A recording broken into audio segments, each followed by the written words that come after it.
Our lives begin to end the day we become silent about the things that matter.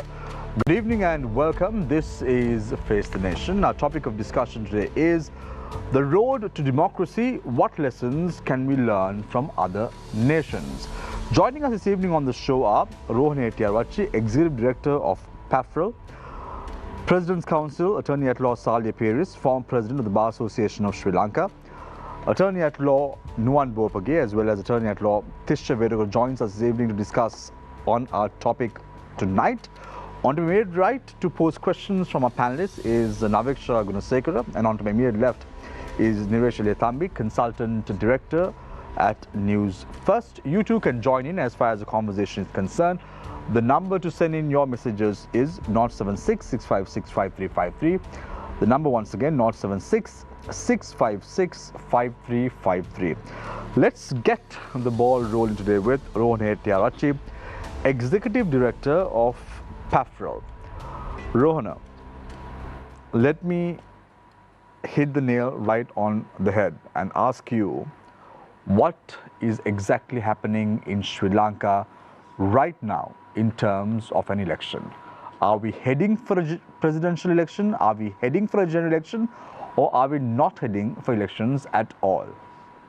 I think it's very clear. We are heading for presidential elections because there is no excuse, there is no way turn around, because its constitution is clearly stated that the presidential elections should take place within September 17th and October 17th, in between. Elections Commission is well prepared for that, and in fact yesterday they summoned the IGP and also the Postmaster General and the government printer. So from the Elections Commission side, they are fully prepared. I think in that country, the citizens and the political parties are also well prepared. I mean, their campaign has already started a couple of months ago. But only concern is from the government side. I mean, it seems like still they are trying to play with this.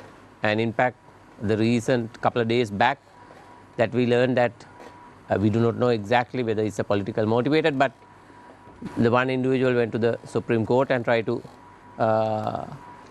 postpone the presidential elections using the existing the constitutions. And also we learned that today the cabinet has approved the amendment to the constitutions.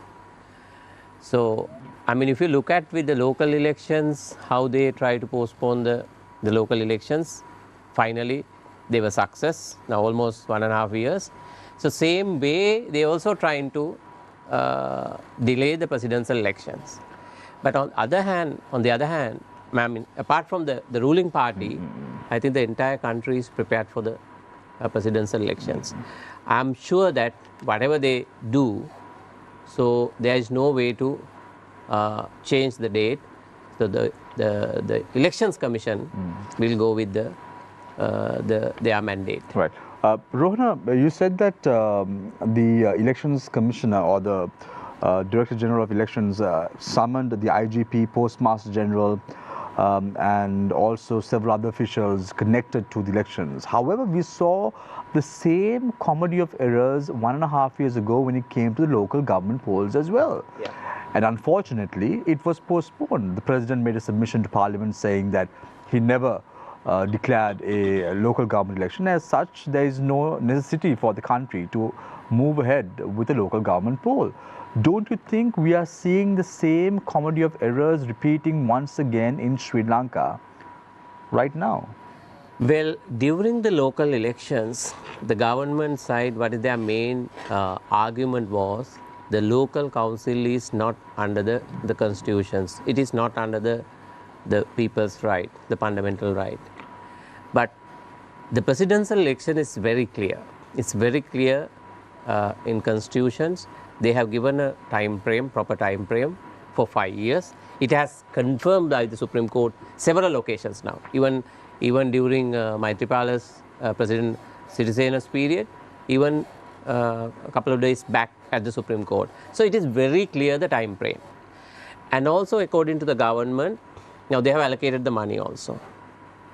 And now presidents and the ruling party, they are repeatedly saying now they also ready for presidential elections, and they are supporting the presidential elections. So I mean, they are coming and saying, the ministers, the president himself and his party secretary.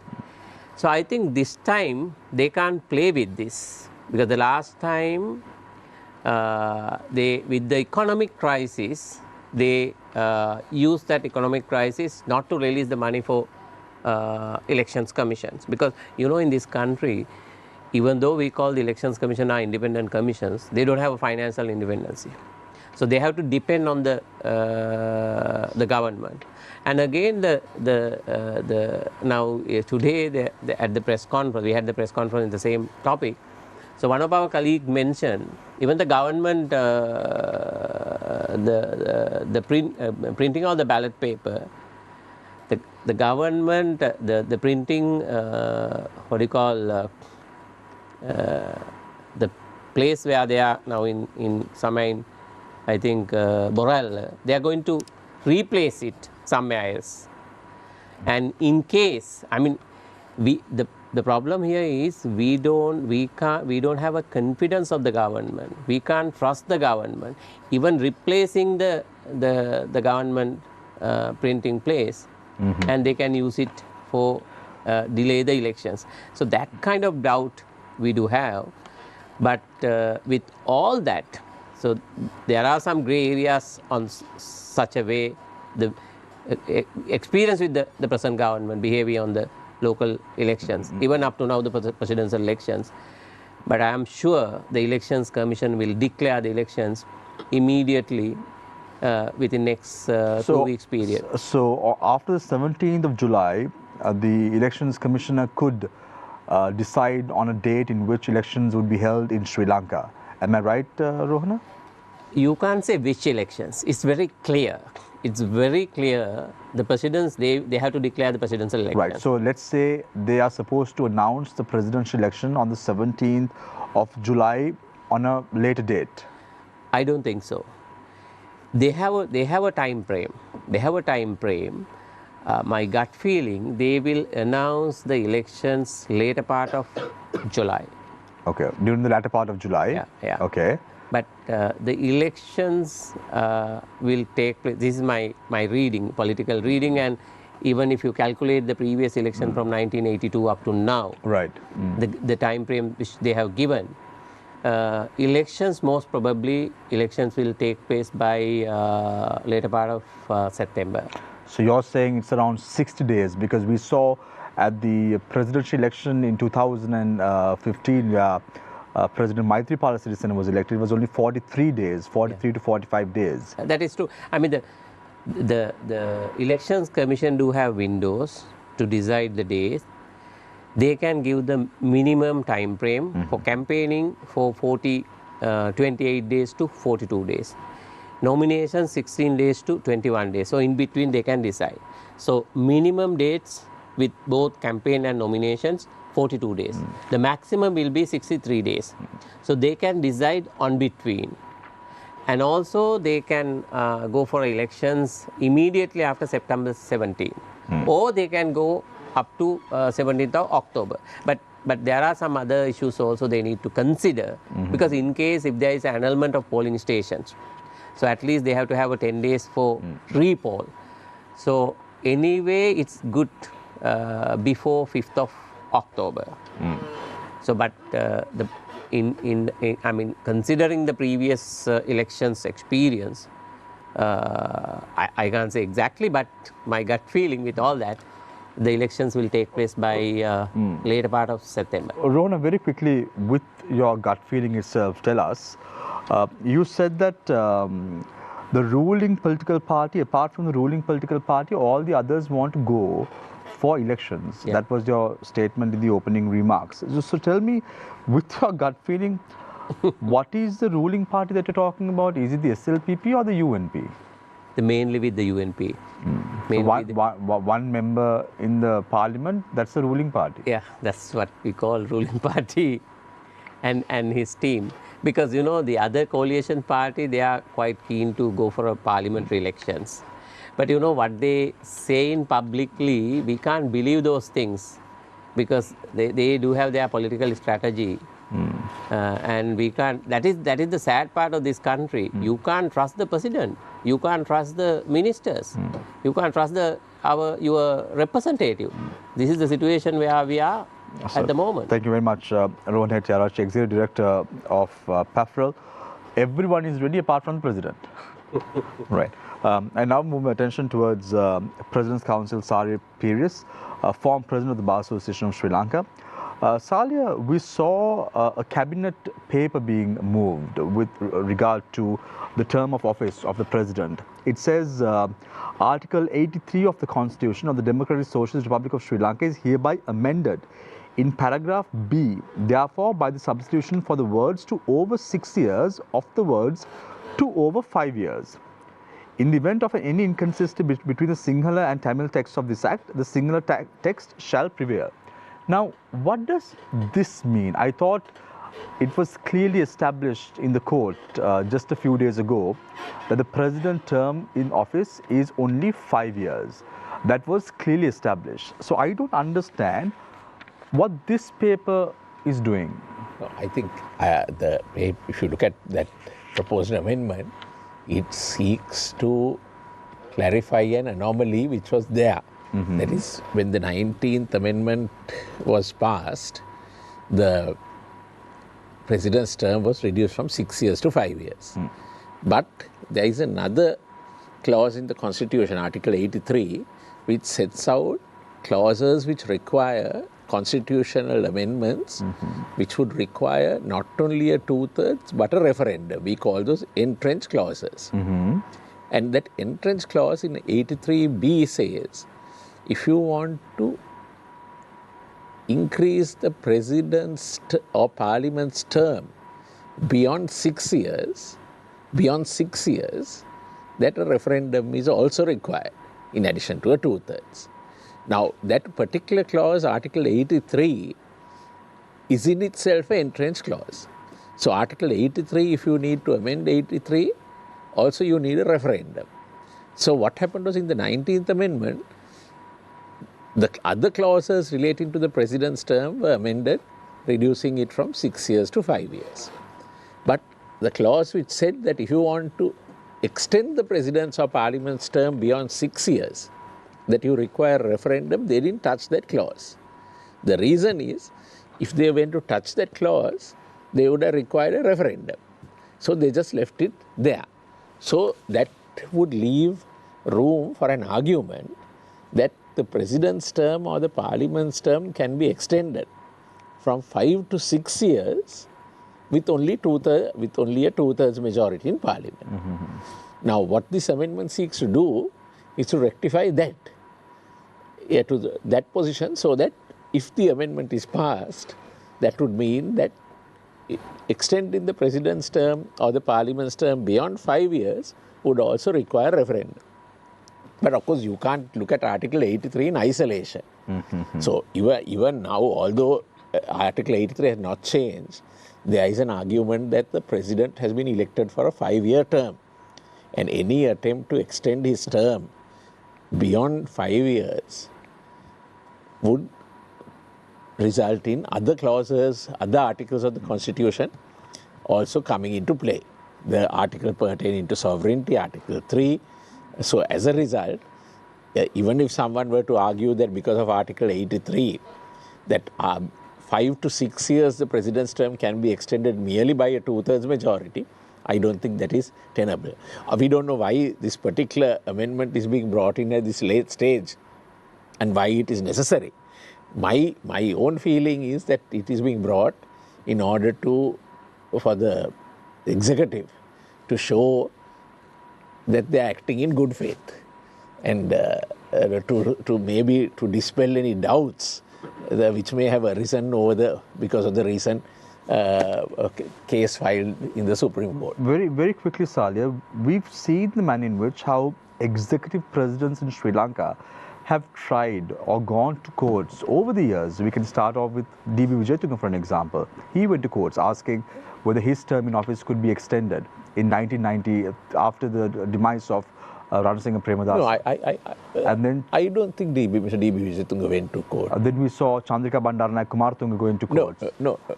No. Asking doubts regarding that in office. No, President Kumaratunga, the problem was when after she called for the elections in her first term, when she took oaths immediately when the results were declared. But the particular article which was brought by the, if I recall right, the third amendment to the Constitution, brought in by Jaya Jayawardena's government, it said if the president can in the first term of office call for early elections, at that time after the expiry of 4 years, then if the president were to be re-elected, the president's term begins on the corresponding date corresponding to the date of him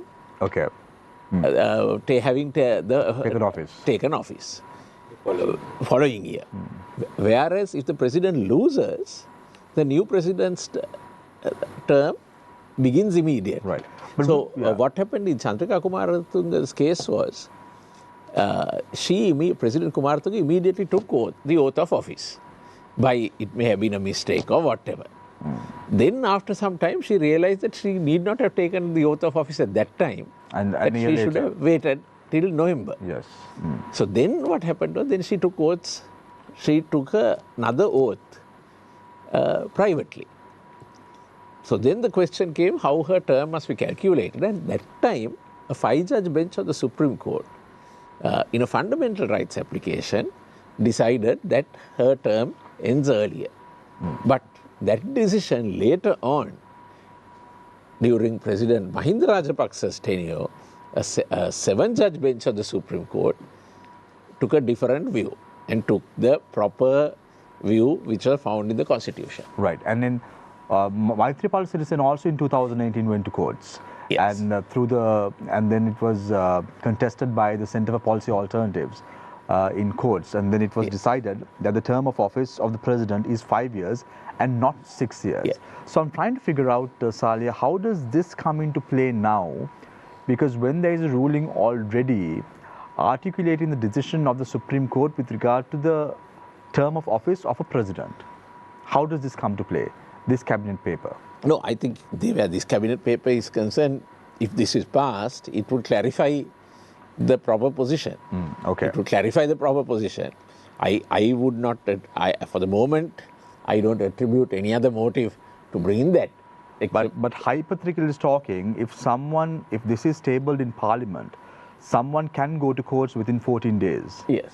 So does that mean the time of the announcement of the presidential election will be prolonged because this particular amendment only relates to Article 83. 83B, which relates to the extension of a president's term beyond 5 years. Right. So your independent opinion is this is not something done by the president to maneuver the dates, but in good faith. I did say I did not say it was brought in good faith. What I said was I think it is to show good faith. To show good faith. I didn't say the people who are bringing it are acting in good faith. Right. But to show good faith. Okay. So there are some doubts. So I don't see anything particularly sinister in this particular piece of law. And anyway, if you look at the timing, I doubt it very much whether it can be passed before the presidential election is declared. Right. Thank you very much, President's Counsel Sali Peris, former President of the Bar Association of Sri Lanka. And now move my attention towards Attorney at Law Nuwan Bopage, representing the Frontline Socialist Party as well.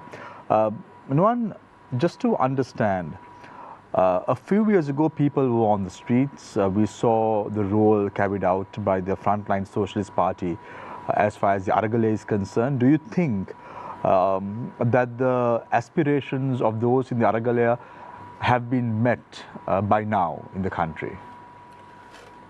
Yeah, of course. Now we can't talk about the Aragale out of the context.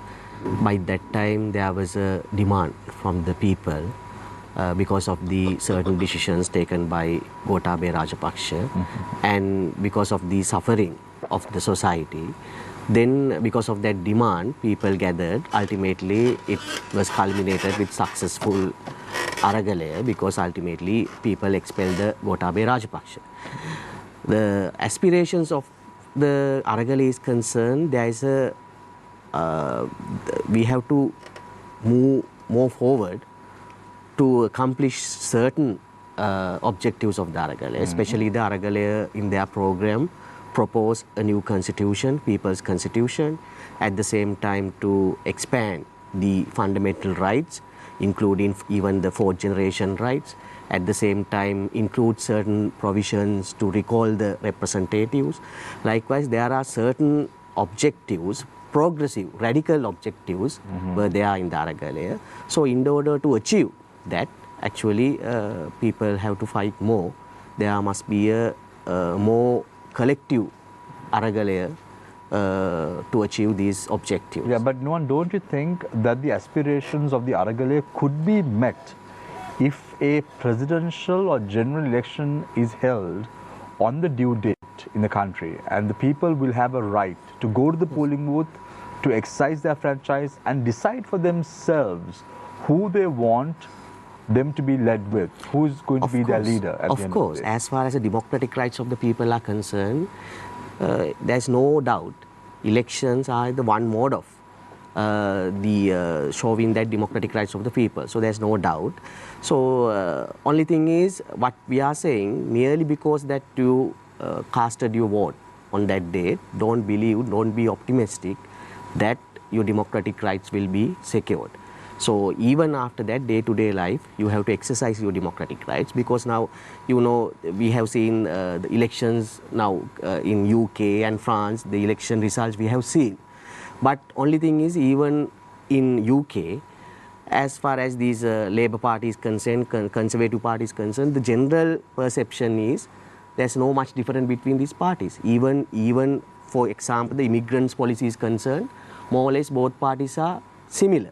So likewise, merely because you appointed new government, merely because you appointed new parliament, what the experience we have for last 75 years, the same scenario, same vicious cycle, always there. So what we are saying, yes, you use your democratic rights. Elections are very important. It's a reflection of your democracy. But even after the election, you exercise your democratic rights in day-to-day life. So, Nuwan, over the last few weeks, we've had individuals in this very forum representing various political parties, expressing their ideologies and so on and so forth. I want to give you also an opportunity, the Frontline Socialist Party, to express your ideology now, because why? We've seen the NPP coming up with their agenda supporting the candidature of Anukumara Dissanayake. We see members of the SJB coming out and expressing their support for their presidential candidate, Sajid Premadasa. We see somewhat mixed signals from the SLPP as well as the SLFP right now. But my question is, who is the Frontline Socialist Party supporting at election, at a presidential election in particular? We are not going to support anybody. So we have formed People's Struggle Alliance together with certain few left political parties and certain participants of the Aragalaya. So as far as our policy is concerned, it's straightforward. Without any hesitation, we are fighting for socialist society. So we are fighting for that. At the same time, through the People's Struggle Alliance, we are going to propose certain interim reforms. So we are going to actually publish that paper as well regarding our policy paper. So I think during the next election, we can draw the line. All the main political parties are pro-neoliberal, pro-IMF, pro-India. So we are trying to come up with a left-oriented program. So in other words, you are trying to say that any government comes into play, the Frontline Socialist Party will be opposing them? Not that. We have an alternative program. So we are canvassing for that. Thank you very much. Attorney at Law Nuwan Bopage from the Frontline Socialist Party. I now move my attention towards Attorney at Law Tisha Veeragoda. Tisha, the road to democracy and what lessons can we learn from other nations. But I want to drag your attention towards the recent elections held in France and in the United Kingdom. After 14 years, there was a change of government. There was a change of party ruling the legislature in UK. We saw just a couple of days ago how the French elections panned out to be. What lessons can we learn from these countries? Because I recollect, Tisha, in 2015, when Justin Trudeau from Canada was elected to office from Canada. Then we saw Macron coming from France. We saw Trump coming from the United States. And people started saying there's so much of difference that's being brought into the table. And look at Sri Lanka. Sri Lanka, we had Maithripala Sirisena being elected to office as well.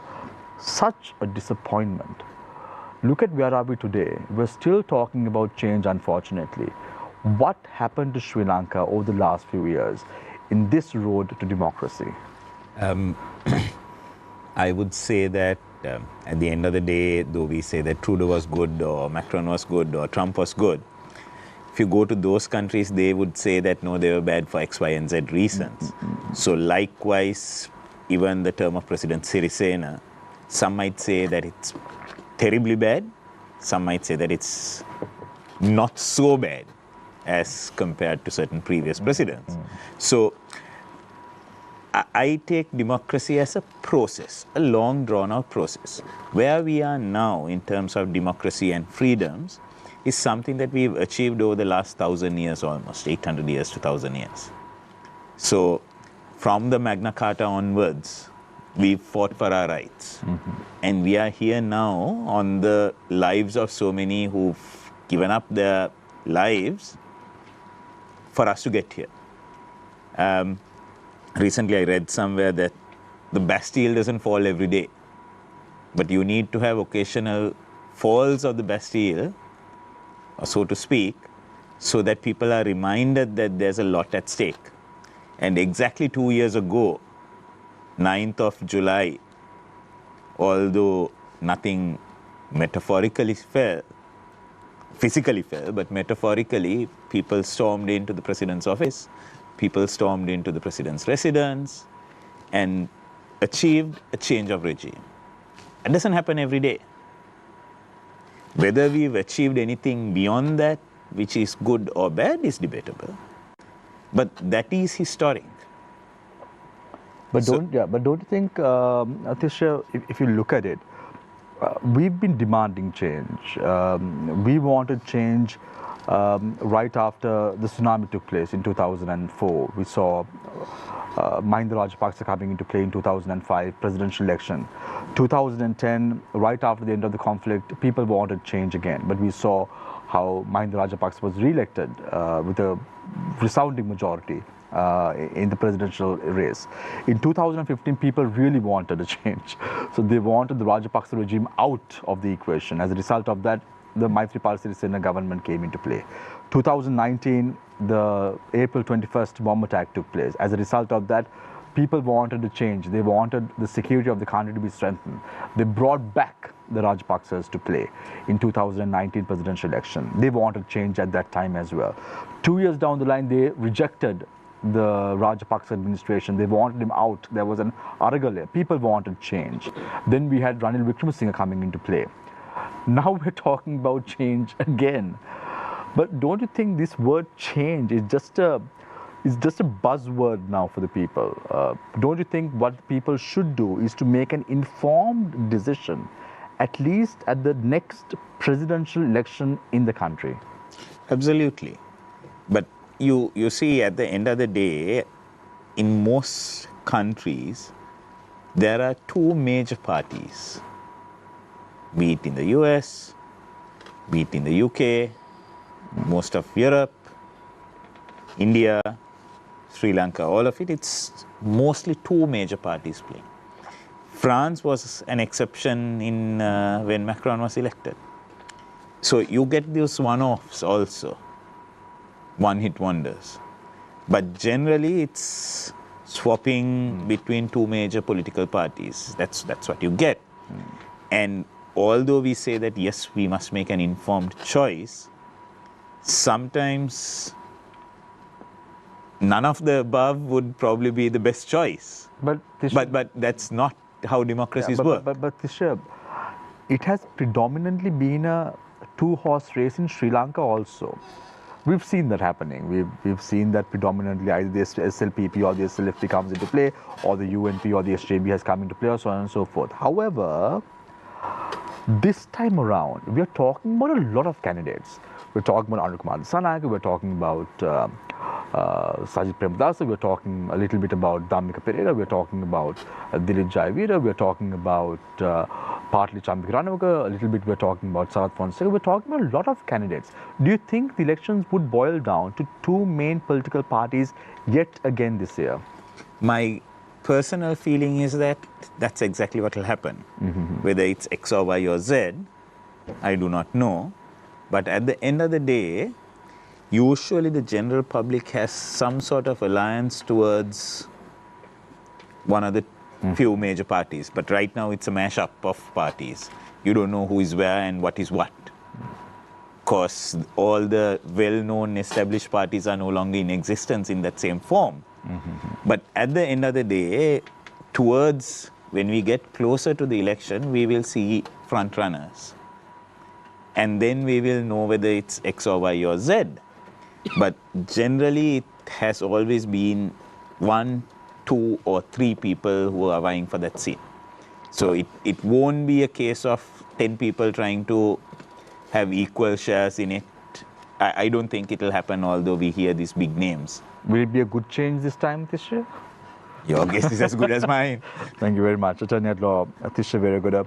So we are in conversation with President's Counsel Sali Paris, Rohan Hettiarachchi, Attorney at Law Nuwan Bopage, as well as Attorney at Law Tisha Veeragoda. As I said before, joining me this evening to pose questions, onto my immediate right is Naviksha, onto my immediate left is Niresh. Niresh, with your permission, shall we get Naviksha to pose the first question, because she's the lady? Of course, ladies first. So yes, Naviksha. My first question would go to Mr. Rohan Hettiarachchi. Now, since we're going in for an election, it's almost all the time that corruption is a major factor that is pivotal when it comes to Sri Lankan politics. Corruption and a lack of accountability. But accountability, of course, comes post-election. But since we're in the lead up to an election, I'd like to ask you, what sort of changes have been made this time with campaign financing and transparency and so on? We're always talking about system change, and even on the journey to the election, we have to see that transparency when it comes to campaign financing and anything. What are your thoughts on that? Where have the changes taken place this time? I think if you talk about the campaign finance, this is the first time we are going to exercise that ceiling. And unfortunately, we couldn't exercise it with the last local elections. So I wanted to say, even that the campaign finance law brought in such a hurry during local elections as a strategy for postponement of the local elections. That's the reading. But then again, now the law will effect only after the nominations. So until now, legally, theoretically, there's no candidate. But we all know that there are so many candidates, as we discussed just now, and they have already started their campaign. The government side and the opposition side, I think they spend millions of money. I believe current President Ranil Wickremesinghe is spending a lot. You see that is, I think, social the media, on the billboards, it's all over the place. Yeah, that's a different case. That's a different case. That is, he is utilizing the government resources in a big way. Even the government annual budget, actually, which we have filed the case also, around 11.5 billion rupees. The targeting the upcoming presidential elections, he is utilizing for his benefit. It is very clear because now in 2022, we have released the money quarterly. And in fact, we couldn't have a local elections. The government said there is no enough money. But for the presidents, I mean, during this year, for their annual budget for 12 months, now they are coming and saying, and they are releasing the circulars to complete the entire budget, the development program and the welfare programs, before 31st of July, by end of this month. That is because, mainly because the government is fully aware that the presidential elections is coming soon, start by somewhere around August. And the 10-year government upcountry development program, again, the 10-year development program, right? Not just 1 year. For this year annual budget, they are asking government officials to complete before 31st of July. So what is the effectiveness of money? They have to, at least for 3 months, they have to have for the bring proposals and get approval from the presidential secretariat. And there will be a procurement process. So real implementations, the government official will get only maybe 2-3 months. So we are in an economic crisis, but that is how they are misusing the government resources. Even the recent circular which they issued, they have allocated 3.4 billion for local authorities under the supervision of the governor, so they can do the development program. So, and also they were trying to appoint the Citizens Advisory Committee to monitor the development programs. But unfortunately, they couldn't do it because we went to the Supreme Court and we challenged it. Now what they are doing at the moment, they are appointing their local council candidate as a governor's representative. So the government is largely misusing the government resources. It's again billions of money, but that will not.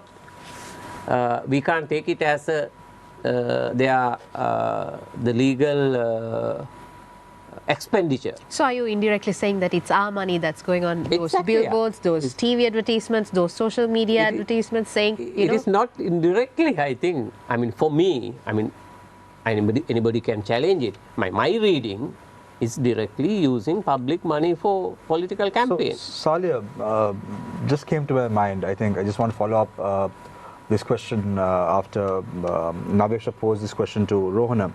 I want to drag your attention to the recent tweet made by President Ranil Wickremesinghe. I want to thank the non-executive government employees who reported for duty on July 8th and 9th. Your commitment during these challenging economic times exemplifies true patriotism and integrity. As a mark of our gratitude, the Cabinet has approved a special salary increment following my proposal. This increment recognizes your efforts to strengthen the country and support its people when Sri Lanka needs you the most. Now, what I don't understand is a few days ago, the Treasury Secretary says that they cannot increase the salaries of the public sector unless otherwise they increase the VAT to 21% from 18%. And suddenly, you see this tweet by President Ranil Wickremesinghe. Now, what is this? Just try to work with me on this, Salih. Just tell me and make me cognizant as to whether who is at the wrong, who is holding the wrong end of the stick now. Because what is this? Just because you don't, just because you engage in a protest, which is your democratic right, you don't get an increment. But those who came to work get an increment. What is this? What is happening? Yeah. So again, I think what we are seeing is the politicization of this entire process. Increments have to be, for government servants, have to be decided rationally. You can't have at the whims and fancies of the president or of politicians these things being decided. So I'm sure this particular provision attempt will be challenged. Will be challenged in courts. But having said that, I think this is our problem. That many decisions also related to finances are being taken based on politics. So, for instance, even the denial of funds for elections and so many other things. I think these are not rational decisions, but based on a political expediency. Right. So, Salih, we have a question for you. Does the Bar Association as a whole have a responsibility in showcasing democratic principles. Don't you think the Bar Association is divided in their opinion and does not stand in unison? Yeah, so Shamil, I'm not authorized to speak for the Bar Association. As a former president of the Bar Association? As a member of the Bar and as a senior member of the legal profession, I believe that it is the legal profession's duty to uphold democracy in Sri Lanka. And I must say the legal profession has, in one voice, been, we have, as a whole, the legal profession has always stood for democracy. Not only now, if you take some of the worst periods in our country, the legal profession has stood up for democracy and for the rights of people. And I think there is no division related where the legal profession is concerned on upholding the rule of law, upholding democracy. I think there is no division. The vast majority of the members of the legal profession are for upholding the rule of law and are of the view that we have an important role to play in preserving democracy in this country. So Salia, recently, right after the recent murders that took place in Atrugiriya, Tirana Alas, speaking to the media, says that it is the lawyers of the country who try to defend the perpetrators. As a result of that, he's being reprimanded. Just clarify that. I think we must answer that. Yeah. You know, in Shakespeare, there is a saying, there is a character called Dick the Butcher, and he says, let us first get together and kill all the lawyers. So this statement has been analyzed by jurists, and the attacks on the legal profession, attacks on lawyers, attacks on judges are the hallmarks of people who want to take this country on the path of a dictatorship. Because they know that when they attack lawyers, when they attack the judiciary, the judicial system, those are the obstacles to their path to dictatorship. So, if Mr. Alas were to read the Constitution, if he were to read Article 13.3 of the Constitution, he will see that every person, every accused has a right to a fair trial. And I'm sure Mr. Alas should know what a fair trial is. That's all I have to say. Tisha, do you want to add to that? Yeah, I think it's very easy to blame the lawyers, and everybody hates lawyers until they need one themselves. And as Mr. Piris said very eloquently, Mr. Alas, out of all people, should know why lawyers are there. But be that as it may, lawyers are only pleaders. They plead the client's case. And it is also up to the lawyers of the state to prove beyond reasonable doubt the guilt of whoever these accused persons is. And if they falter because the other part of the executive who is entrusted to investigate, for example, the police, if they go bungle up on the evidence or if they cut corners on that process, that blame shouldn't pass on to the lawyers who defend the accused persons, because everybody is perceived to be innocent. So it's very easy to blame the lawyers. But at the end of the day, like I said earlier, everybody hates lawyers until they need one. But when you look at this program, the Yuktiya program also, Tisha, which has come under a lot of criticism by the civil rights organizations, nothing concrete has taken place. Like we spoke even last week on Face the Nation about the progress of this program in question, the Yuktiya program, and not a single big fish or a big shark has been caught in respect to drugs in the country. Why is that? Absolutely. I think that we should put a Ayanna in front, because that's what's being promoted. If you go to any magistrate's court, you will see about 20-30 persons being arrested and brought in, saying ganja gram dekak tibba, kudu, a minute amount. And in most cases, it's actually those peddling charges are placed on innocent people. Those drugs actually belong to the people who make those arrests. And all those innocent people, because they don't want to get remanded, because they don't want to go through a legal process, they come and plead guilty, pay about 10,000 rupees. I know of instances, personally I know of instances, where one guy was caught with one ganja suruttua. Magically, the two other guys who were there with them all had 5 each. And then they had to pay 10,000 rupees each to get a conviction and walk out. Now, the danger is not that. Now, for example, sometimes they use ice or some cocaine or some other thing. Problem is, all these are convictions. And some of these young boys, because they want to get out of trouble, they will go and plead guilty. Or they'll strike a deal with the cops and say, okay, api podi gannak danna, api 10,000 gewala gedara yanna. They don't realize that they go home with a conviction. Imagine a few years later, 18-year-old, he wants to get a police clearance. There's a conviction against his name on a drug charge. They want to go overseas, visa application, have you been ever convicted of something? So, Sali, that's very interesting because we saw in this Atharugiriya murder case, the magistrate comes to the location and says, you better arrest the people who are involved in this incident because this looks like Chicago and this is not acceptable. It's pointed directly at the police at the end of the day. And every human being in Sri Lanka have a right to live. Of course. So this is why this restoring law and order can't be done through a media process or by playing to the gallery. You can just try to please people by putting something on social media and getting some publicity and then saying we have arrested so many people a day. We know of instances where police have come into houses of people and said, you come to the police the next day, we will keep you for a few hours and release you because we have to achieve a quota. We have been told by our higher-ups that we have to have a quota.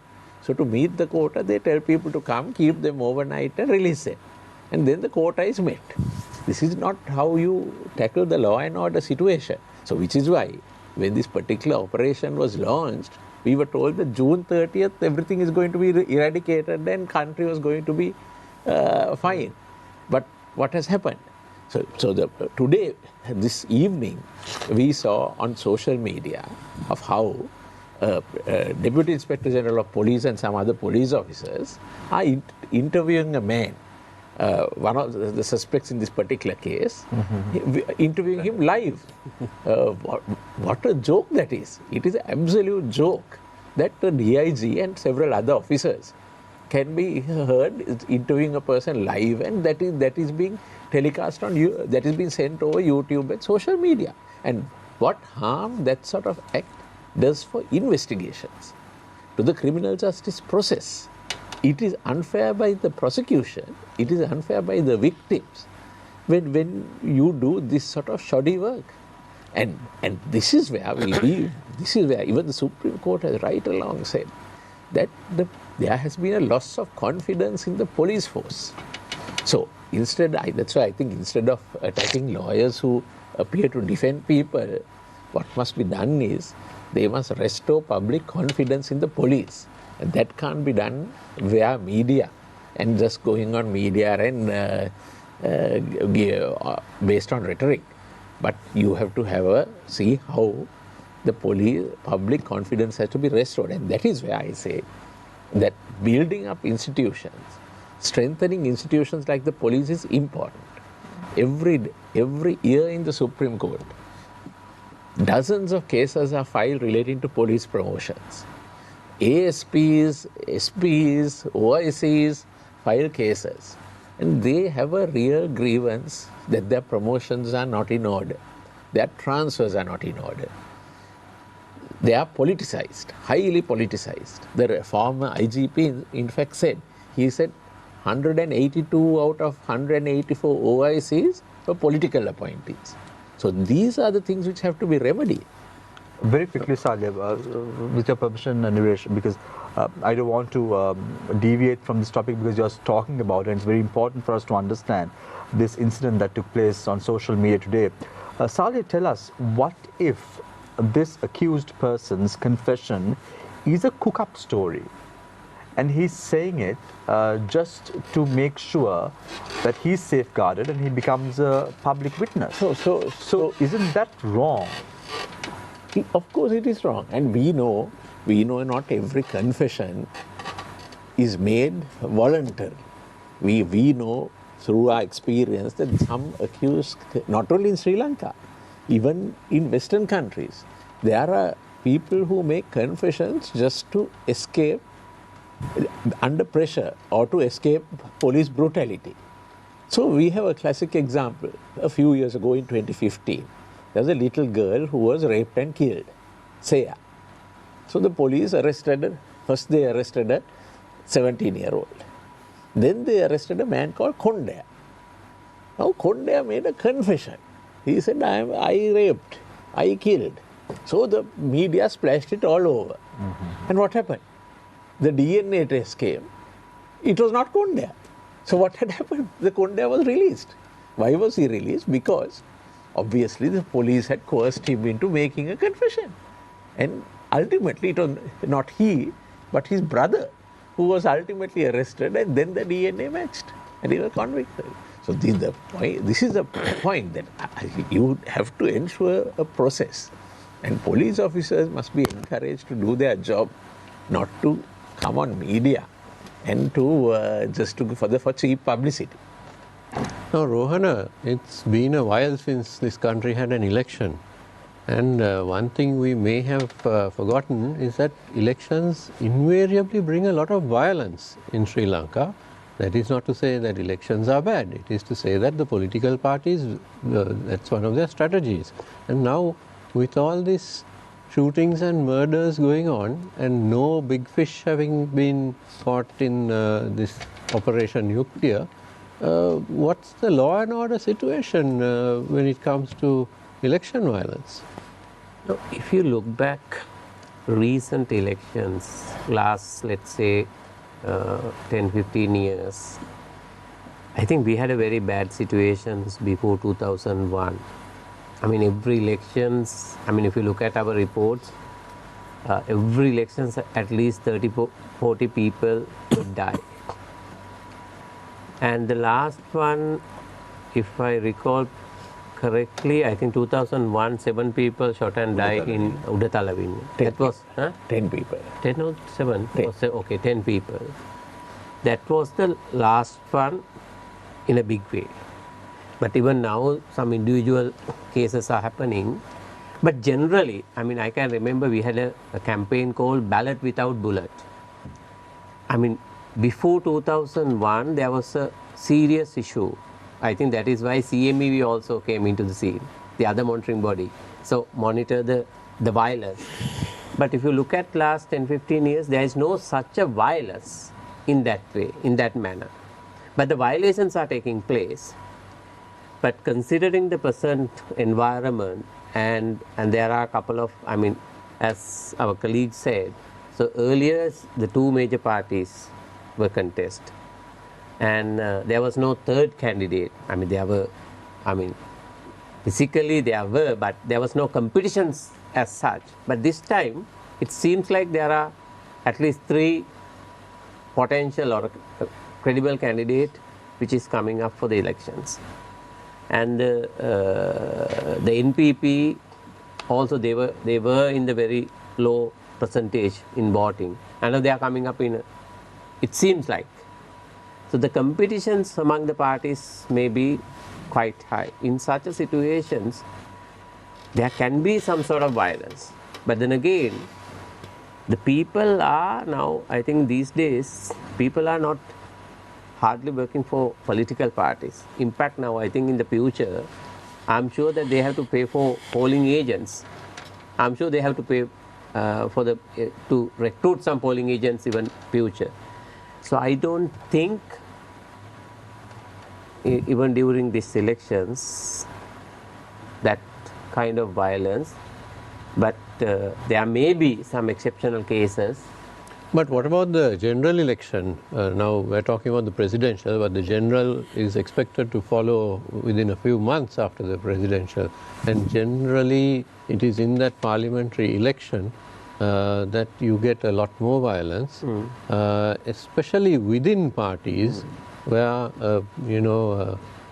would-be candidates are fighting to be nominated. Yeah. It can happen during parliamentary elections, but but in generally, in the recent experience, there's very low number of physical violence, but there are many other ways that hate speech, misinformation, disinformation, harassing. So in social media and sometimes even the mainstreaming media, in a different way, but not the physical violence. But parliamentary elections, there will be 3,000-4,000 candidates, I'm sure. So we can't give any guarantee during that period. The police has already accepted that there are a lot of illegal arms are with the public. So they can use, especially during elections. Especially and there's a huge growth in the number of drug gangs and the gangsters controlling so they will go behind the politicians. So there can be situations during parliamentary elections because there are thousands of candidates. So I think we need to prepare for that. So Nuwan, now there was a notion back then at elections that which said in Sinhalese, "Kapwat kola, kapwat ratu, kapwat nil." There was a notion, but all that was set aside when we saw people getting together for the Aral. Would you see a change with regard to the voter patterns at a presidential or a general election if it's held this year? Yeah, of course, during the Aral and post-Aral era, the people's perception is concerned, of course, there was a clear-cut change of the thinking pattern. But only thing is the election, that concept itself is concerned. Once the election is declared, most of the political parties using their propaganda campaign, using money and intervention with the international firms, they know how to capitalize the system, how to manipulate the people's thinking pattern. So that's the nature of the election. So all what we think, the unlike previous occasions, so there will be a change of people's mind before they are going to vote. But at the same time, the general nature of the elections, of course, through paid campaigns, you can change the thinking pattern of the people. Right. So now my question is, now a lot of people disregard the fact that if you're a far right or a far left, people don't take them seriously at an election. We see them coming to at least a midway, meeting their agendas midway. So when a notion of that sort comes into play, not being far left or far right, your party is propagating a lot to being a far left, right-thinking party. Do you think that you all will ever be able to form a government? Because I remember asking this question a few years ago from JVP members, Vijay Herat, Surin Handuneti, and my question to them was, would you ever see yourself in government? And their answer was, we always want to be a strong opposition, but look at how tables have turned now. We're talking about a future NPP government. We're at least talking about it progressively right now in the country. But do you all see yourself like that? Because the NPP has completely changed their agendas. They're not anymore a far left party. They've come to a midway in terms of privatization, in terms of private education, so on and so forth. Of course, I do not agree with your proposition that FSP is far left. You said that in your opening remarks. You said you all are propagating the far left thinking. No, I said we are actually propagating for socialism. So why we are saying that we think that's the only alternative way that we could change the system. When I explain this in this manner, now, when a party is concerned, first of all, people should go through what is their program, what they are going to do. So that's the most important thing. So as far as the economy, now the main crisis that people face last few years, the economic crisis. So this has been emanated because of long-standing policies in this country. Now, once again, I take the example, the UK example.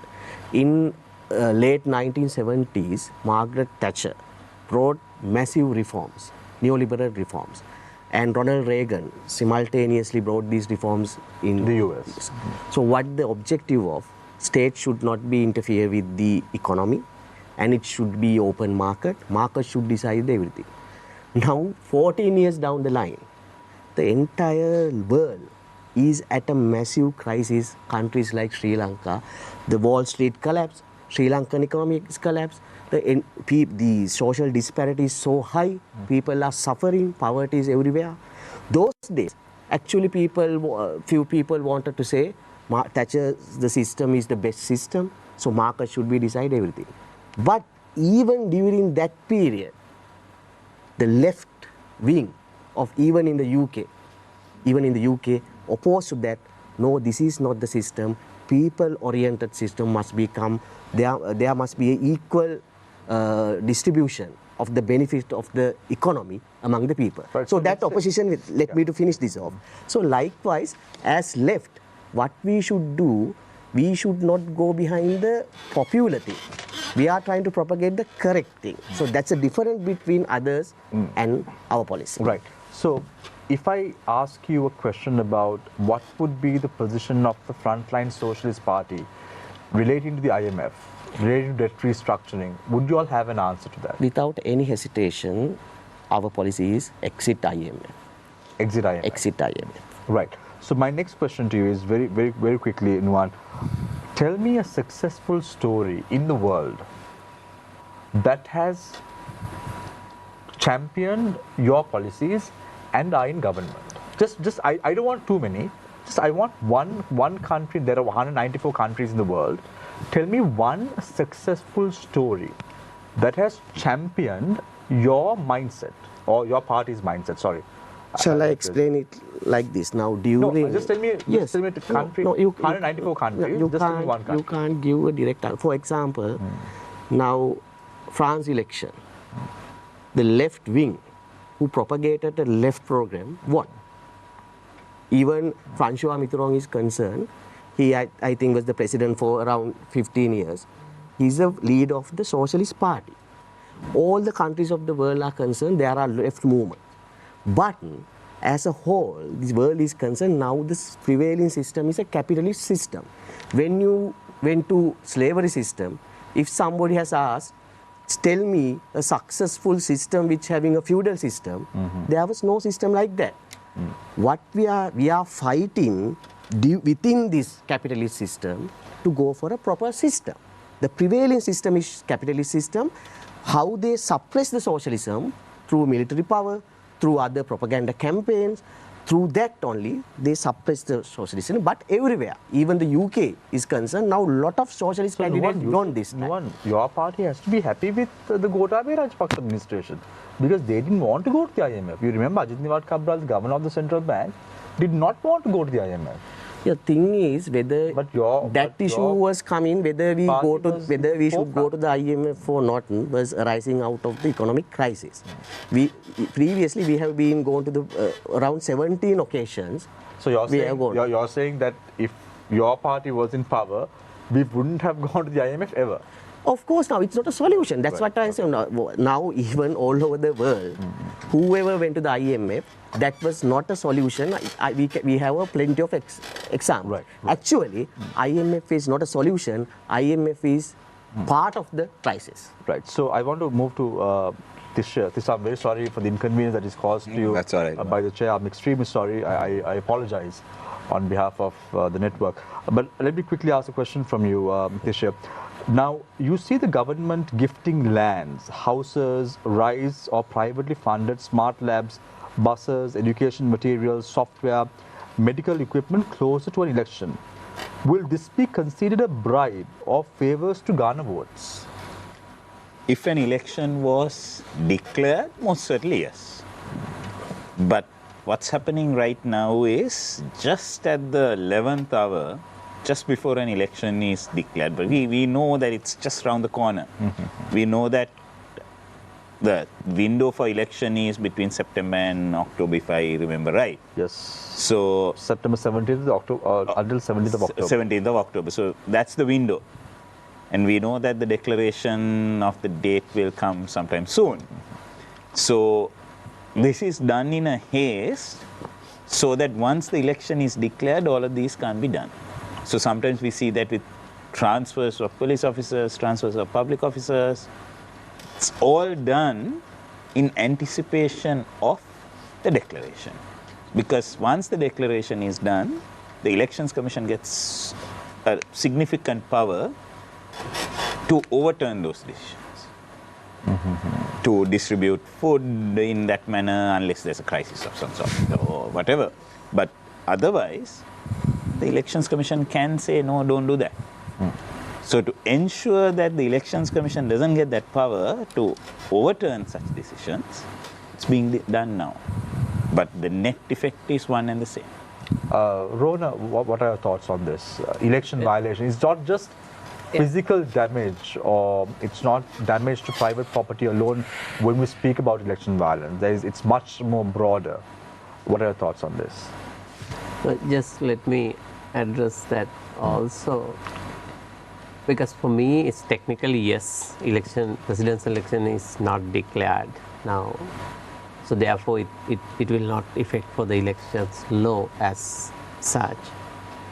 But knowing that election is having such and such a day, if one party or a candidate, possible candidate, if they are starting new program, giving whatever, even the education or health or whatever, even land for that even matter. land, so that is purely targeting the voters. It's kind of vote buying, right? It's bribing the voters. But certain program which has started from years ago and continuous programs, even in the government or even in the oppositions,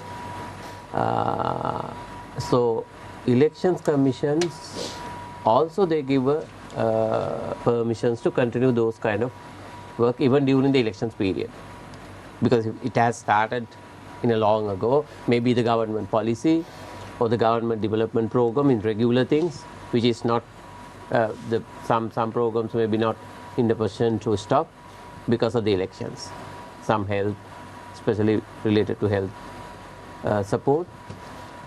But otherwise, most of the reasons the programs is really targeting upcoming elections. So sorry, I didn't get your the questions about. So my question is, this is very broad. When we speak about election violence or violence, we always speak about shooting incidents. We saw one of the UNP officers, that was the first election violation violence that was reported. But this is very broader. When you speak about election violations, it's not about only the violence that we talk about. We also talk about matters like this, right, Rohana? Yeah. So violations, I mean violence, we are basically talking about the physical violence. But violation has started already now.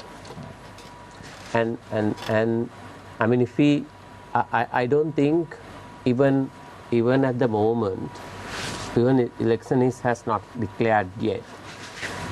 But I mean if we look at the misuse of the range of the misuse of the government resources and the government power at this moment, so it is clear the upcoming election is not free and fair. I mean we can't say, and there is no equal playing field. So already it's not free and fair. Already it's not free and fair. I mean not only the misuse in the government, that is one part of it. But even the opposition parties, now they also doing the similar things, maybe in a different way. So all will affect, end of the day, people's, as you said, the informed decisions and the influence from the political party and the political leaders during their campaigning. So I'm getting a lot of questions. So I'm trying to pose this to the panelists. So let me pose this question to Salia. Despite ministers in the government claims that they have finished off the underworld, yet gangsters are able to walk the streets of Colombo with T-56 assault rifles in broad daylight. With elections coming up, does this paint a positive picture of public security? Obviously not. I think it does not. And so which also once again goes to show that I think the question of law and order has to be addressed in a meaningful way. And again, I have to stress that the key to that is by strengthening the police force, ensuring that the police force is a disciplined force. And that must start from right at the top of the police. But what I don't understand is, Salia, just a few weeks ago or months ago, I remember Vijayasa Rajapaksa, the Minister of Justice, saying the police is corrupt. And what action has the government taken about it? We don't know. Yeah. So that is precisely, and we know that the allegations against the police of corruption, torture, you have from, and those allegations have been made, not allegations.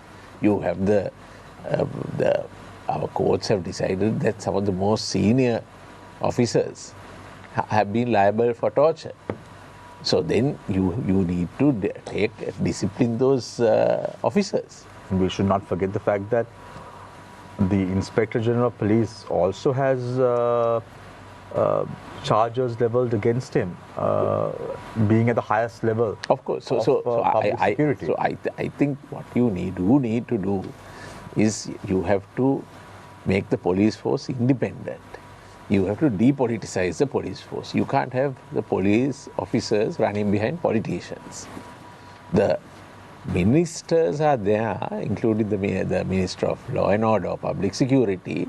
They are there to lay down the policy. Mm-hmm. They are not there to be involved in the operational aspects of the police. The transfers, appointments of police officers is with the Public Service Commission and the Inspector General of Police. So we need to depoliticize the police force. Otherwise, what is happening is the OICs of the areas, they are under obligation to the local politicians. They are at the beck and call of the local politicians, of the local thugs. And you are not going to have a discipline, and without a disciplined police force, you are not going to have law and order in the country. Now, Rohana, with one of the problems that I see is this long drawn-out process of elections. We have been waiting for months and years for an election, and it's now coming to a close, yes, but it's still several months away. But we see in the UK, it was just a matter of weeks. It was a snap general election was called. It was finished off very quickly. You didn't have all these various issues that we have here. And seamless handover of power from one party to the other. And the party in power had been there for 14 years, mind you, but they handed it over within practically 24 hours, all done.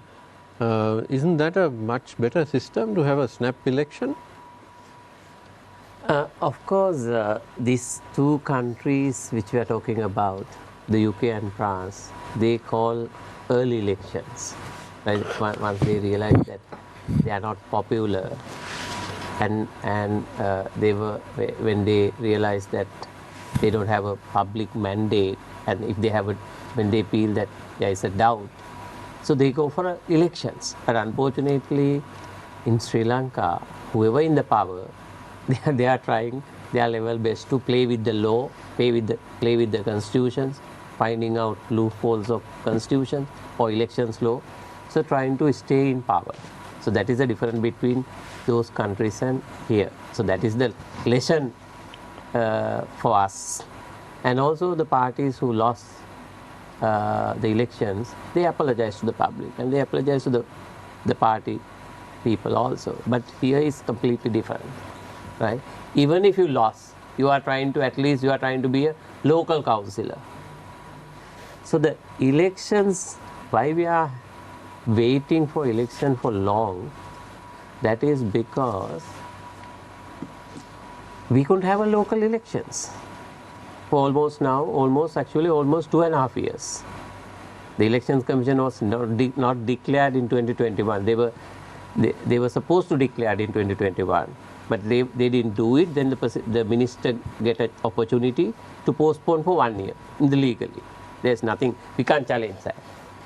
And then again the provincial elections due for almost 6 years, again due to the reforms. So that is why we feel we didn't have elections and we are waiting. Otherwise these presidential elections, it's only matter of the maximum 2 months, like in the other countries. 63 days is the maximum time. So 42 days is a minimum time. So why we are feeling that we are waiting for so long? Because we couldn't have the local elections and the provincial elections. But I think, I'm sure whatever happened in the past, whatever the government is trying to manipulate, but I'm sure the presidential elections, I have confidence on that, will take place. I'm very happy to see your optimism, Rohana. But Because in the opening remarks you said, we don't know, we very well know how the president is, so we are not sure how he's going to act. But now you're saying definitely the that is are going to be true. held. What is true? No, still we know that the government is trying to play with this, right? Still, because we don't have confidence. Somehow they success with the local elections. Right. Somehow they success with the local elections. But in this case, I think they can't play with the constitution. Right. So, Salia, this question came up at the recent US presidential debate about the age of candidates. Let's look at the US elections first. Right now, if Biden is elected as the president, he's going to end his term at 86. If Trump wins the elections, he's going to end up at 83. Hypothetically, if President Ranil Wickremesinghe contests the elections, he is going to be 80. If he wins. If he wins, hypothetically, if he wins. This cognitive thinking ability, now in the US presidential election, we see a very deteriorating current US president, Biden at 81. Can you draw a comparison in Sri Lanka when it comes to age? What should be the age of a president to lead a nation? Yeah, of course, I do not personally think that there is a particular age you look at, because there can be so many factors. One of our oldest leaders was President Jayawardena, and he may be bad for many reasons, but age was not the reason why he was why he failed, at least in his second term.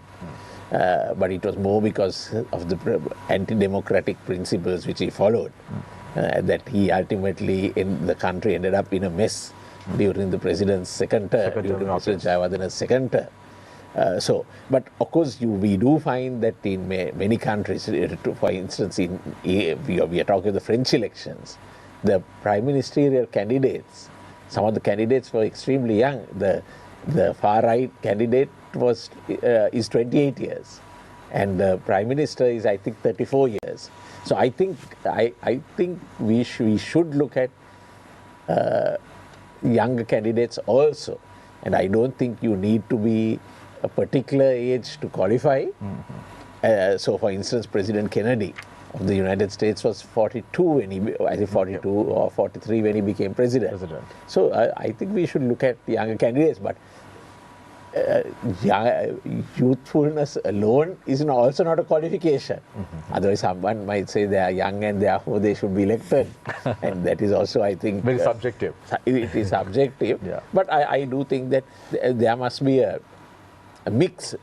So Tisha, for us to understand, now we're talking about policies of presidential candidates. How important is it to have a presidential debate in a country? Because look at Sri Lanka. We were discussing about the NPP and the SJB coming for the election for a debate, but it never happened.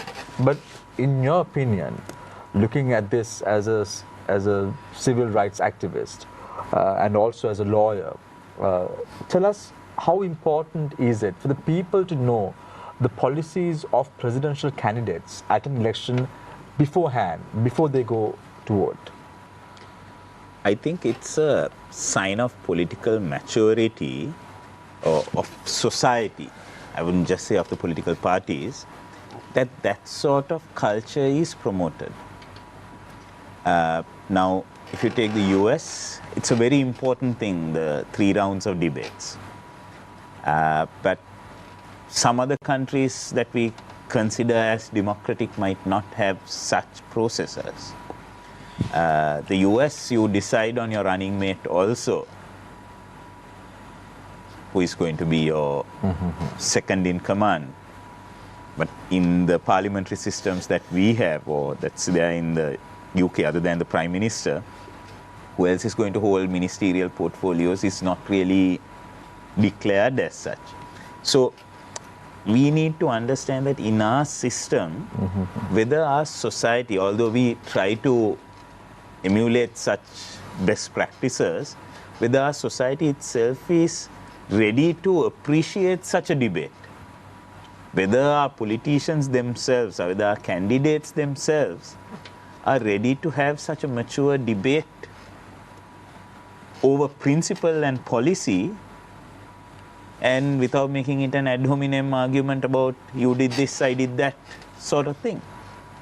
So unless we have that sort of culture brought in, I don't necessarily think that we will be able to, I mean, when we take some of the political discussions that we have, where politicians come in for debate or rather discussion, they end up fighting amongst themselves and one might storm out. So in that sort of culture, whether we have the political maturity amongst our candidates to have a mature debate on principle and policy, rather than saying, your party did this X number of years ago, your party did that, sort of ad hominem Because problem. we see in the US that there is a presidential debate commission as well, which is supposed to govern how the debates are carried out.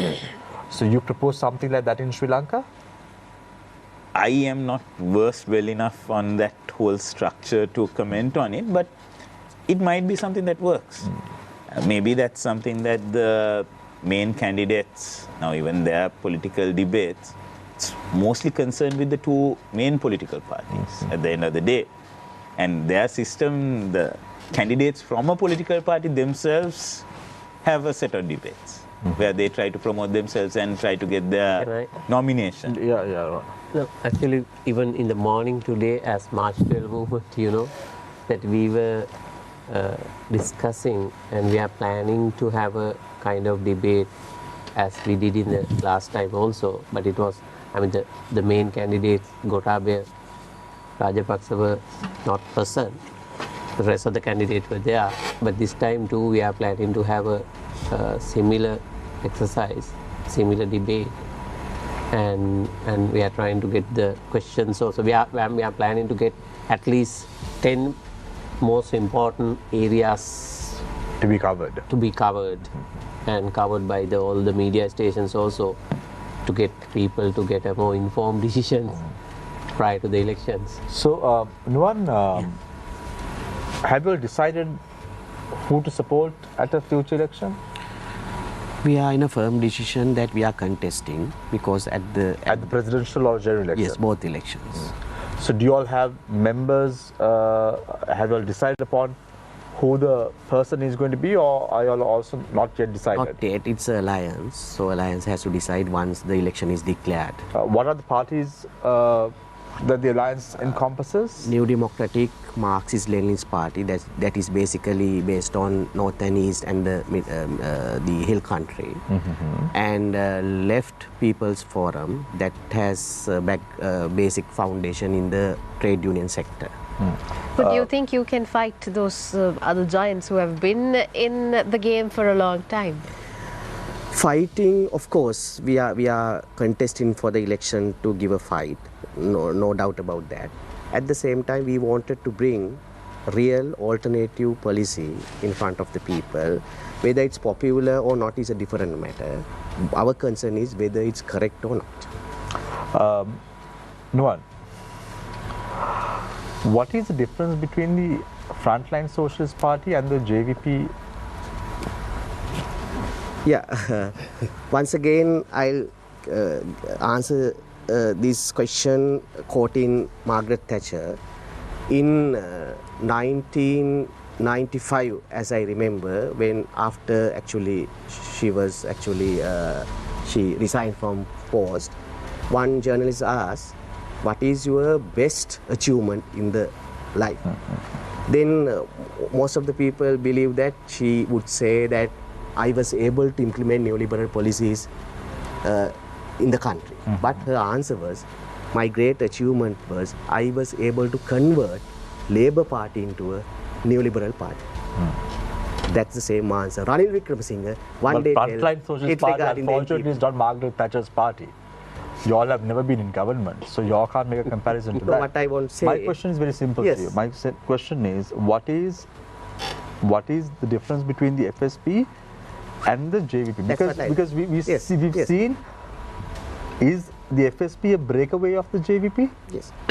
That's why I quoted Thatcher. Likewise, Ranil Wickremesinghe one day said, being the agent of neoliberal in this country, my great achievement was not to bring these neoliberal policies, but to convert JVP into a neoliberal party. That's the difference between us and the JVP. So you're saying that the JVP or the NPP is a neoliberal party now? Of course. That's the difference. So your agenda or your objectives don't align at all with the JVP anymore? Right now, no. I asked this question last week from a member of the NPP who was on the show. If you are told to form a government or a cabinet, tell me a few people. Let's talk about the Minister of Foreign Affairs, Minister of Finance, Minister of Trade and Commerce. I'm only giving you three. Tell me who those individuals are going to be.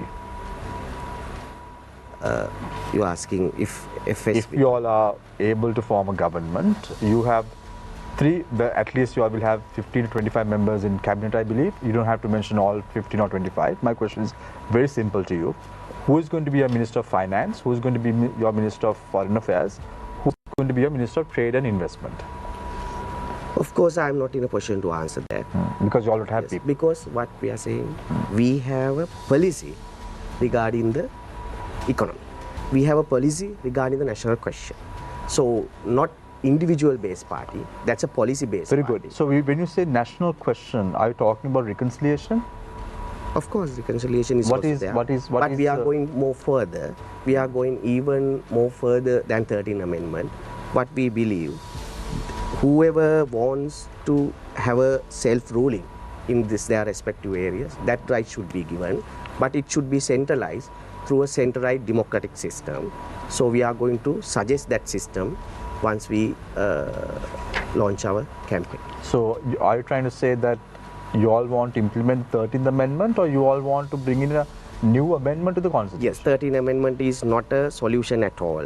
What we are suggesting, we need a new Constitution with, we should give self-ruling areas to Tamils, or if Muslim wants their self-ruling areas. At the same time, the hill country is concerned. If they want autonomous areas, that should be given. Through a democratic, centralized system, we have to keep that power.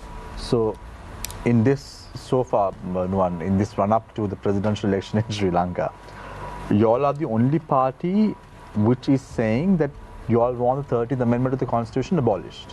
Not abolished. Then? This current Constitution, no, 13th Amendment is not a solution at all. So it has to be abolished. Scientific solution. So yes, we are making new Constitution. So you are saying. So you want it to go even further. Yes. So it has to be abolished. Yes. Abolish and bring a new constitution with more democratic rights. Can I ask Salia, now one of the key demands of the Aragalaya at that time was that all 225 members of parliament should be replaced.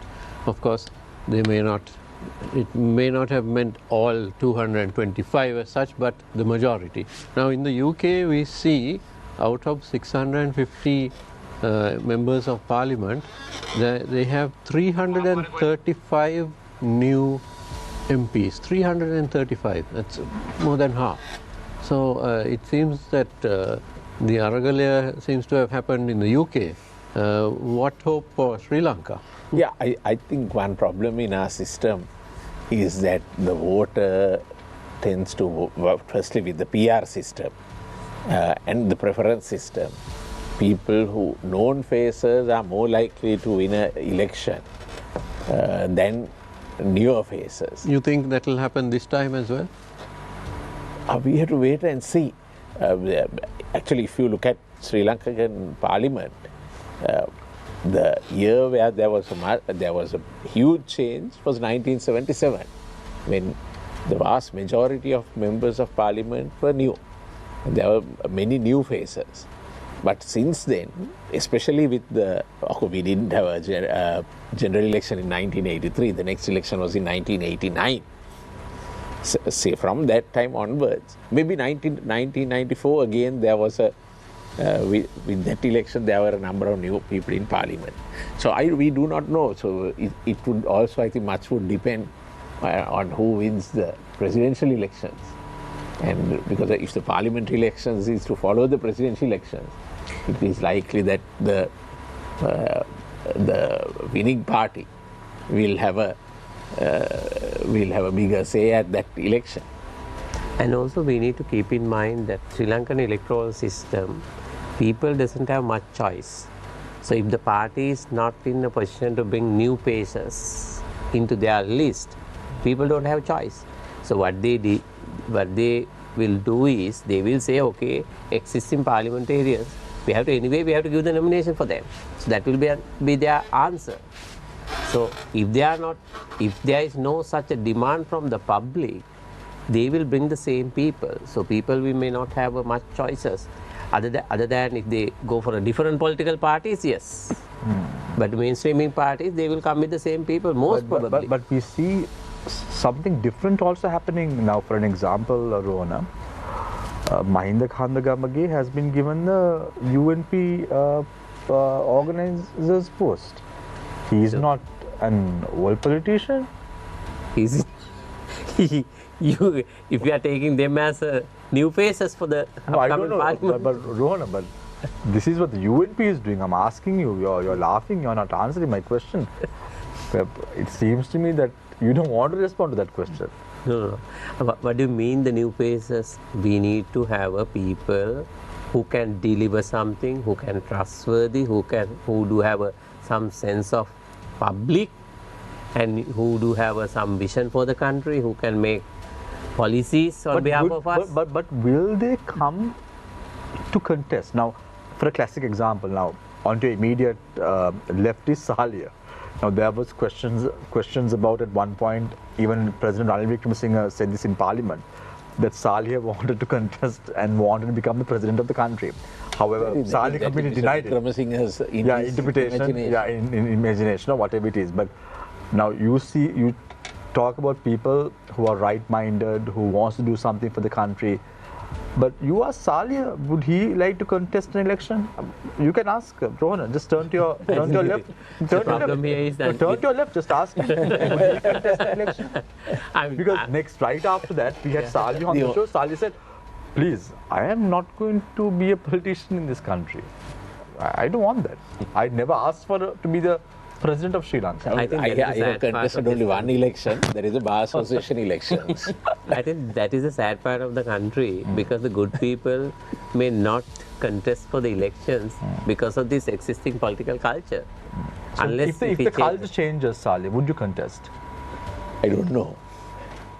But certainly, I think the present political culture, and also if you look at Parliament itself, I think the discussion, the debate in Parliament is, I think, I don't think that really we are achieving what Parliament has to do. Parliament is the main lawmaking body. You expect Parliament, the contribution of parliamentarians to be that. No, but Sali, I must say, when I look at the Hansards in the late 1980s and the early 1990s in the Sri Lankan parliament, we've seen some commendable speeches made by Sri Lankan politicians in parliament. That has deteriorated completely by now, but we had certain good members, like individuals in the caliber of ACS Hamid, Andrew Bandaranaike, Ashraf, Lakshman Jayakodi, Lakshman Kadirigama. We had some good people in parliament. So don't you want to become one of them in the future? But the problem here is, I think that the political culture within, I think we have also a problem within political parties. The lack of independence. Today members of parliament think that they have to toe the line of the leadership. Can I just add something? Yeah, so I think part of that problem is the proportional representation system that we have, where citizens, the voters vote for a political party and then thereafter their preference to a member. As opposed to it in a first past the post system, all of us could contest to one electorate and one of us can get chosen. Where all four of us can be independent candidates outside of an political party. But as opposed to it now, you need to win, your party needs to win in a larger pool, and out of that larger pool, you need to get a large share to get into party. But don't you think the point I'm trying to make is, at some point in time in the late 1980s, Justice Sharwananda refers to a member of parliament as a mere cog in the wheel of the party machinery, where you need to toe the line of the party. But of course now it has changed a bit, that thinking has changed a bit.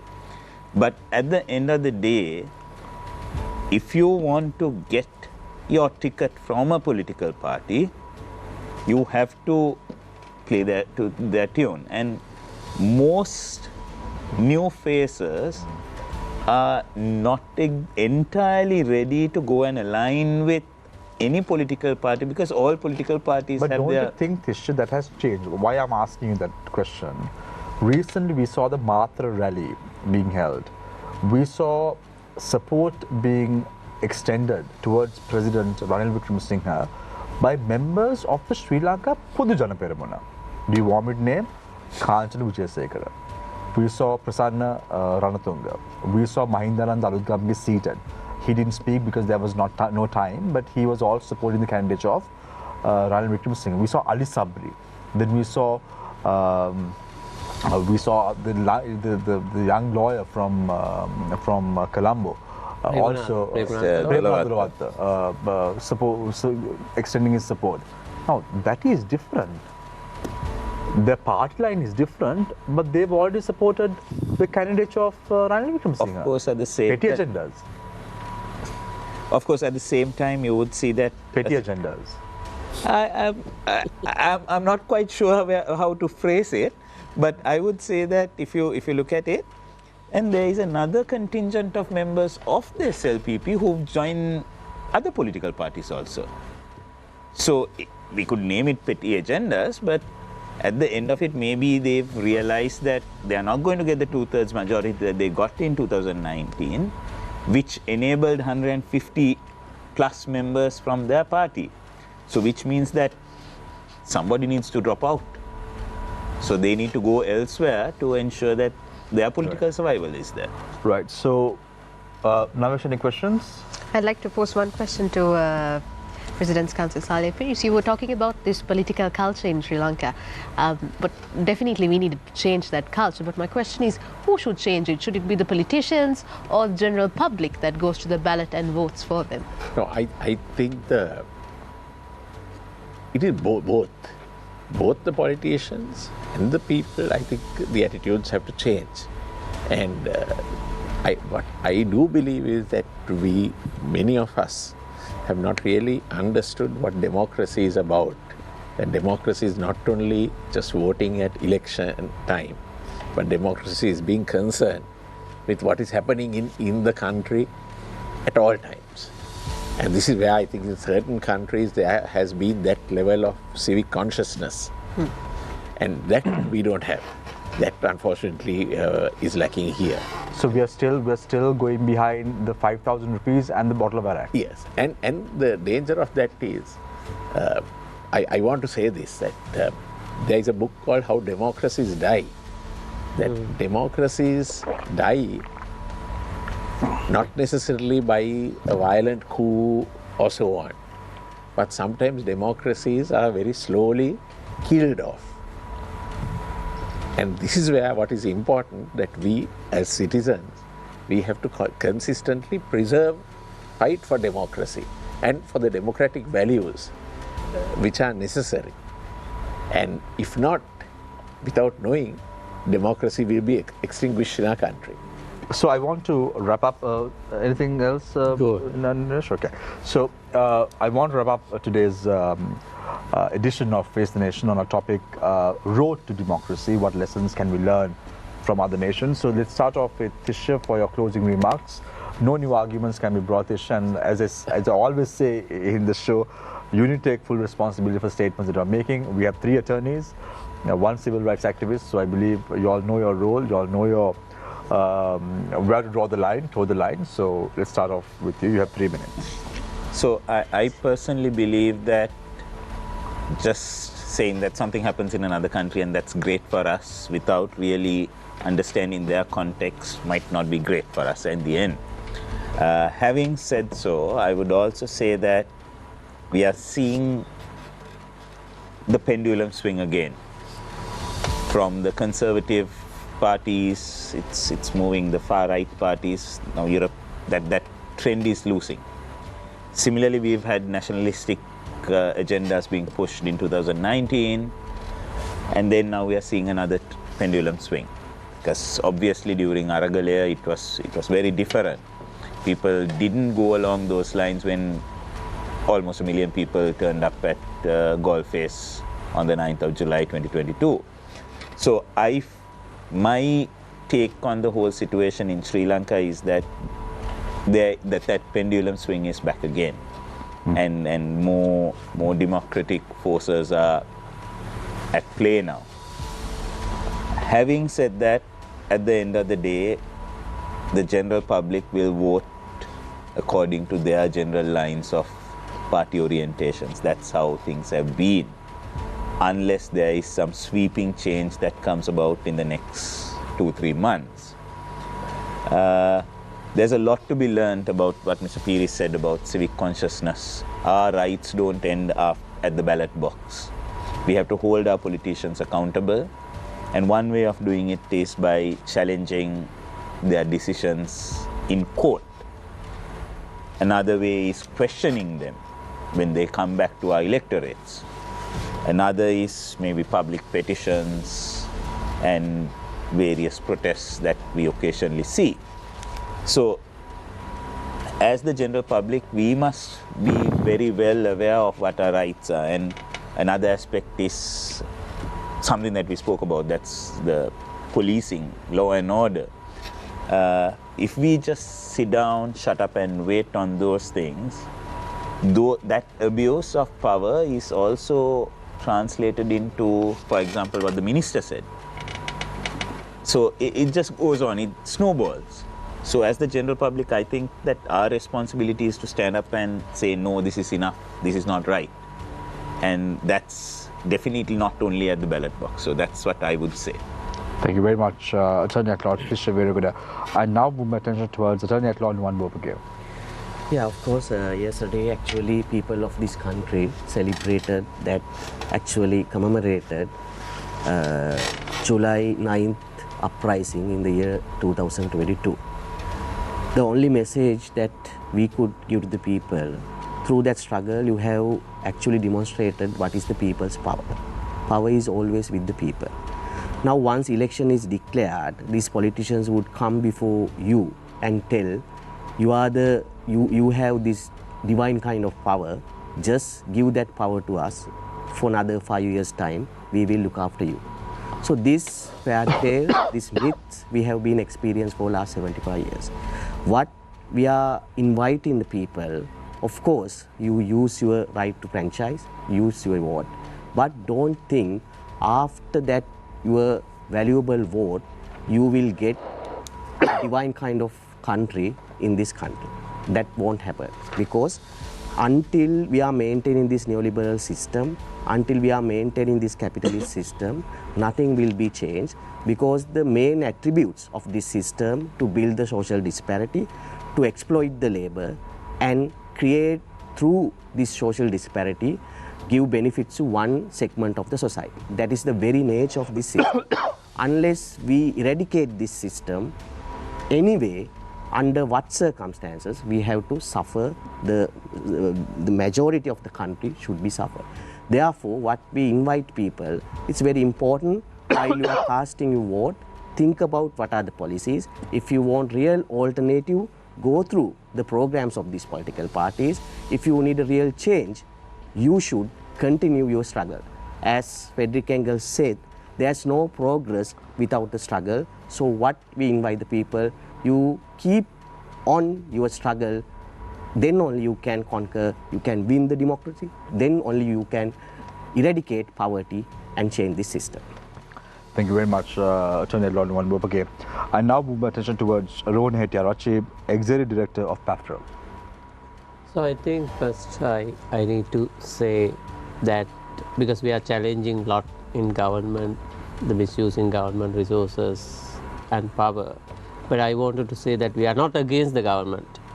I mean, we are challenging this in principle basis. We are not against the government development program or a welfare programs which is needed. But we are challenging and also we are against because they are trying to get the advantage for upcoming elections. That is one thing. And secondly, I also agree with all my colleagues said the democracy doesn't mean the elections. It's just one tool for the election. I mean, the election is just the one tool actually.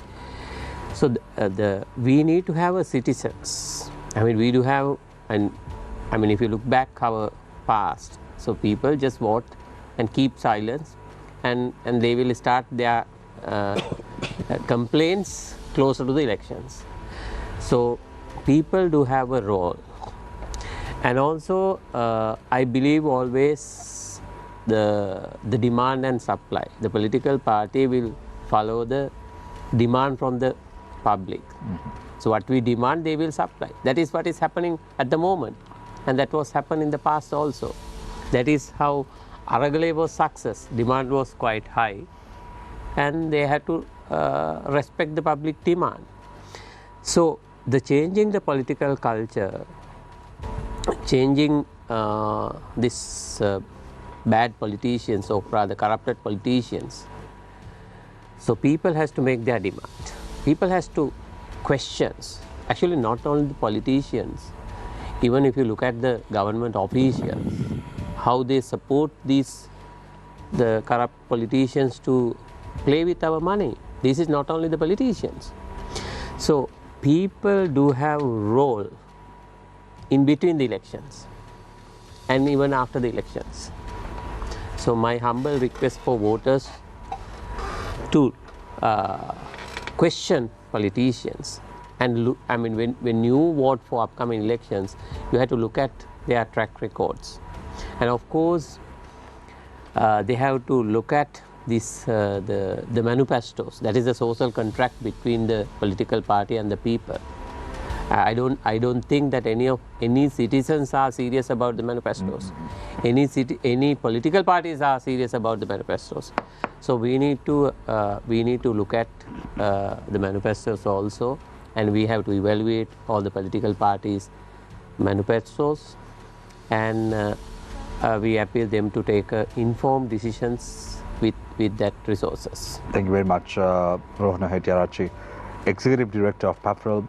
I now move my attention towards Salya Peiris, President's Council, former President of the Bar Association of Sri Lanka. So I think the road to democracy is by strengthening the nation's institutions. I think for far too long we rely on people, and we think there is a savior here, we run behind and go for that savior. Then 5 years later, we find he is not the savior, we go for another. times I say that we must look at this election, we must look who will strengthen the institutions, who will promote the democratic values which our country needs. Part of democracy is the rule of law and the uphold respect for human rights. And that also respect for the independence of institutions in this country, including the independence of the judiciary. The independence of the judiciary is an essential element. But without rule of law, without fundamental change, we are going to go back to square one. And that is what the voter needs to keep in mind at these elections. Salih, very quickly, I know this is not related to the topic tonight, but I can't leave you tonight without asking this question. What's happening with the Bar Association of Sri Lanka at present? There's so much of speculation that is rife. There are many articles that have been published. Just if you want to respond to it, I have to ask you as a journalist. I can't leave you with you being here as the president of the Bar Association and not former. Former. Tell me what is happening, because it's an independent body. Yeah, I think nothing. Where the Bar Association of Sri Lanka is concerned, the Bar Association of Sri Lanka does not comprise of one individual. It comprises of all the members of the bar. And let me assure you that where the members of the bar are concerned, they single-mindedly believe in democratic values, the independence of the judiciary and the rule of law. Right. Thank you very much, former President of the Bar Association of Sri Lanka, Salih Peris. Thank you very much, Attorney at Law Tisha Veeragoda, for joining us this evening on Face the Nation. Again, Tisha, I'm very sorry, profusely apologize for any inconvenience caused to you because of the chair. Thank you very much, Attorney at Law Nuwan Bopage. Thank you very much, President's Counsel Salih Peris, former President of the Bar Association of Sri Lanka, Rohan Hettiarachchi, Executive Director of PAFREL. One final question to you, Rohan. 64 countries in the world are going for elections this year. Will Sri Lanka be the 65th, or will it stop at 64? I'm sure that it will take place. Right, thank you very much. So, optimistic, it will be the 65th country that will go for elections this year. Thank you very much, Rohan Hettiarachchi, for joining us this evening on Face the Nation. Thank you very much, Nabeksha. Thank you very much, Nivesh, Director, Newsfirst, for joining us this evening. As well, I leave you tonight with a quote, as I always do. Always vote for principle. Though you may vote alone, you may cherish the sweetest reflection that your vote is never lost, because our lives begin to end the day we become silent about the things that matter. Take care and good night.